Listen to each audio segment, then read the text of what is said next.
तो जनाब भारतीय air chief marshal Amarpreet Singh ने ये 3 माह बाद 5 पाकिस्तानी तैयारी उन्होंने कहा हमने भी गिराया। जो कर लो, जो कर लो, पाकिस्तान के कर लो, जो 5 तैयारे गिराए। हाँ, ओह, कैसे गिराए? अच्छा, कैसे गिराए? हम आपको एक्सक्लूसिव यहाँ फुटेज दे रहे हैं। Please rise and shine 365 news में कहीं और आपको नजर नहीं आएगा कि भारत ने ये जो कह रहे हैं हमारे जहाज गिराए हैं वो कैसे। ये देखिए, ये देखिए, ये ऐसे हवा में उड़े और ये वाले जहाज गिराए हैं 5। ये ऐसे गिरे 5। और फिर उसके बाद क्या हुआ? ये बयान आपने दिया, भारतीय ऑपोजिशन ने भी आपके ऊपर तनकीद शुरू कर दी और कांग्रेस के सेक्रेटरी जनरल जे राम रमेश ने एक्स पर पोस्ट करते हुए सख्त जबान इस्तेमाल की और पूछा कि अगर ये दावा दुरुस्त है तो फिर नरेंद्र मोदी ने 10 मई को ऑपरेशन सिंदूर को क्यों रोक दिया। हमें ज्वाइन किया है air marshal retired Aamir Basu sahab ने। आमिर साहब, अस्सलाम वालेकुम, good morning, welcome to rise and shine. कैसे हैं आप? जी, thank you very much, good morning to you also. Thank you. Aamir sahab, ये देखें, अब ये बयानात एयर चीफ अभी एकदम से वो जागे, वन सिंगल डे वो जागे और उन्होंने कहा कि ये तो मैं कह दूं, बयान दे दूं कि भाई हमने भी गिरा दिए 5। लेकिन उससे पहले का बयान रिकॉर्ड है उनके आर्मी चीफ का, वो ये कह रहे हैं कि हमारे जहाज गिरे। ये हो क्या रहा है? इतनी कंफ्यूजन क्यों है उनकी सफों में? आप कैसे एनालाइज करते हैं इसको? जी बिल्कुल, शुक्रिया बहुत बहुत आपका इनवाइट करने का।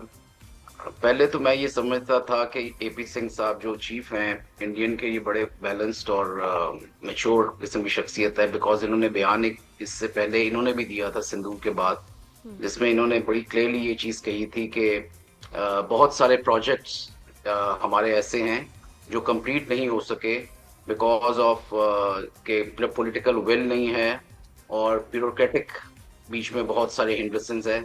तो उन प्रोजेक्ट से मुराद उनकी बहुत सारे जो उनके इंडिजिनस प्रोजेक्ट्स हैं, उनका जो इंडिजिनस जहाज वो बना रहे हैं, और उसके अलावा जो इनकी इंडक्शंस होनी थी, जो रिप्लेस होने थे जहाज मिग 21 और बहुत सारी इन्वेंट्री जो है एक, वो बहुत इनकी इन्वेंट्री इस वक्त वीक फुटिंग्स पे है ओवरऑल। अगर आप इंडियन एयरफोर्स को देखें, जो किसी जमाने में ये समझते थे कि वो रीजनल और ग्लोबल एक एयर पावर बनेंगे और 2 फ्रंट वॉर कर सकेंगे पाकिस्तान और इंडिया के खिलाफ, इस वक्त उनके पास इन्वेंट्री इतनी नहीं है जो उनके अपने एनालिस्ट कहते हैं कि वो 1 फ्रंट वॉर इवन पाकिस्तान के साथ भी जीत सके।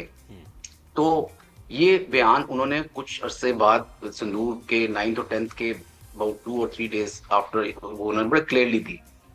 तो आज परसों जो ये बयान इनका आया है एपी सिंह साहब का, ये बिल्कुल शो करता है politicisation of the complete military, या आप कहें सेफ्रोनाइजेशन, जो एक हिंदुत्व वाली एक आइडियोलॉजी मोदी, अमित शाह और अजीत डोवल वगैरह लेके चल रहे हैं। उन्होंने पूरी मिलिट्री को बहुत पोल्यूट कर दिया है, जिस तरह बाकी डिपार्टमेंट्स को किया है, और वो उनको इन एक्शंस के लिए फोर्स करते हैं। और उसमें सबसे बड़ी कमजोरी ये है कि अनफॉर्चुनेटली उनको स्ट्रेटेजिक ओरिएंटेशन का या मिलिट्री जो कंडक्ट ऑफ वॉर है उसका बिल्कुल इल्म नहीं है, और ना ही वो मेरा ख्याल में ये सलाहियत रखते हैं कि किसी किस्म की उस स्ट्रेटेजिक विजन को दे सकें और ट्रांसलेट कर सकें मिलिट्री हायरार्की के ऊपर।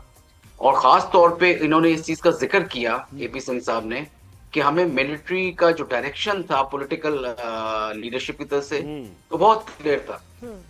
वो इस वजह से जिक्र किया है बिकॉज पिछले 3 महीने से इसी चीज़ के ऊपर बहुत ज़्यादा बहस हो रही है उनकी अपनी कांग्रेस में भी, इंटरनेशनल मीडिया में भी, और तमाम इंडिपेंडेंट एनालिस्ट ये कह रहे हैं कि एक पोल्यूटेड किस्म की डिसीजन मेकिंग नजर आई जो इन्होंने सिंदूर वाला ऑपरेशन किया। एक स्कूप किस्म का इनका ऑब्जेक्टिव्स थे जो कभी भी अचीव नहीं हो सके, और that was one of the biggest blunder they did to do kinetic action against Pakistan.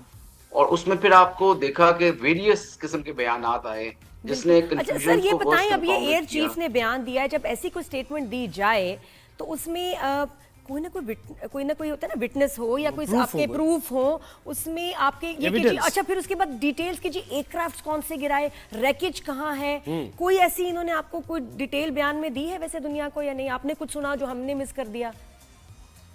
जी बिल्कुल, आप ठीक कह रही हैं। देखिए, मैं उसी चीज पे आ रहा था कि पिछली दफा जब ब्रीफिंग हुई थी इनके एयरफोर्स के जो रिप्रेजेंटेटिव आए थे और उन्होंने कुछ इमेजेस दिखाई थी, 9 टारगेट्स हमने हिट किया और सैटेलाइट इमेजेस हैं।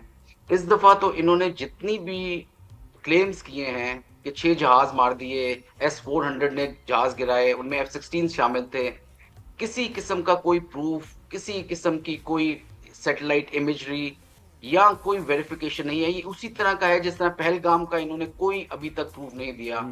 इंडियन एयर चीफ एक बहुत इंपॉर्टेंट, मतलब डेफिनेटली एक पोस्ट है, एक अपॉइंटमेंट है उनकी, जिनको कभी भी इस तरह की स्टेटमेंट नहीं देनी चाहिए जिसके पीछे कोई प्रूफ ना हो, वेरिफिकेशन ना हो, जस्टिफिकेशन ना हो।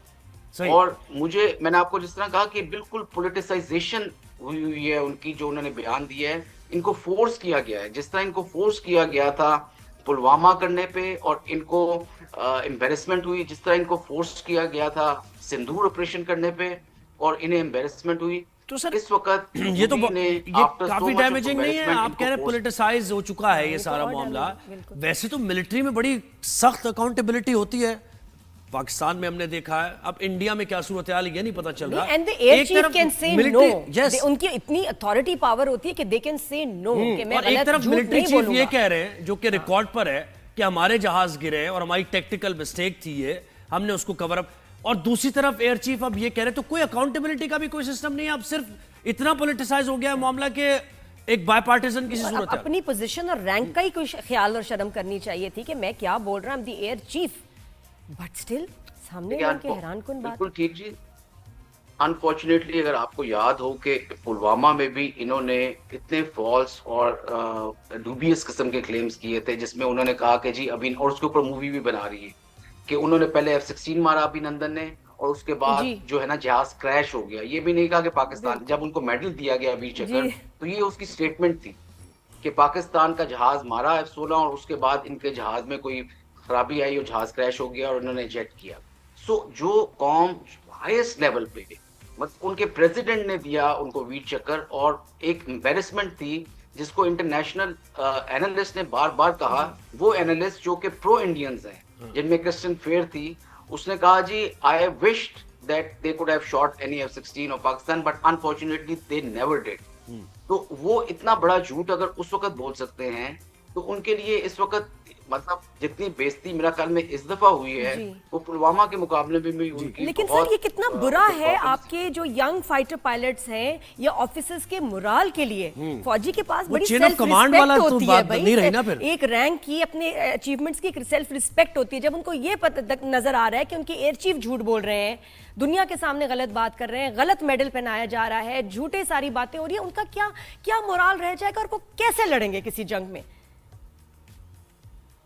बिल्कुल आपने ठीक बात की कि उनके मिलिट्री को, उनकी एयरफोर्स को, उनके पायलट्स को, उनकी अपनी लीडरशिप को ये बहुत क्लियरली पता है कि उनके जहाज गिरे हैं और पाकिस्तान का कोई जहाज नहीं गिरा। जी जी।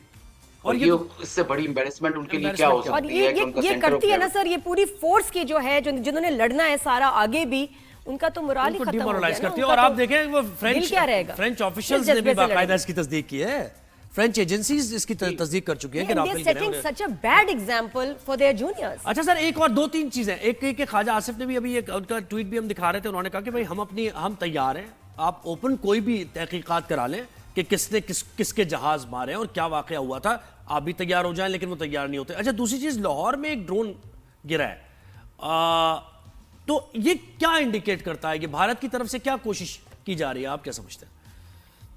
कल की खबर, आपको भी पता है कि जब से उनको इस एक एम्बैरेसमेंट का सामना करना पड़ा है 7 की सुबह को, और इतने जहाज उनके गिरे और complete control of air Pakistan फिजाइया का नजर आया, और अगले 2 दिन उनके जहाज ग्राउंडेड भी रहे, और उसके बाद उन्होंने SSMs इस्तेमाल करने शुरू कर दी और ब्राह्मोस मारने शुरू कर दी, और वो भी बेसिस पे जो कि अनप्रेसिडेंटेड था कि कभी भी न्यूक्लियर स्टेट्स जो हैं वो इस तरह सरफेस टू सरफेस मिसाइल इस्तेमाल नहीं करती इतनी डीप के 100-200 किलोमीटर्स इनसाइड द टेरिटरी। और उन्होंने वो एक फ्रस्ट्रेशन में आके ये काम शुरू किया, और उन्हें पता था कि वो इस जंग को हार चुके हैं, और फिर इंटरफेरेंस हुई इंटरनेशनल ग्लोबल पावर्स की।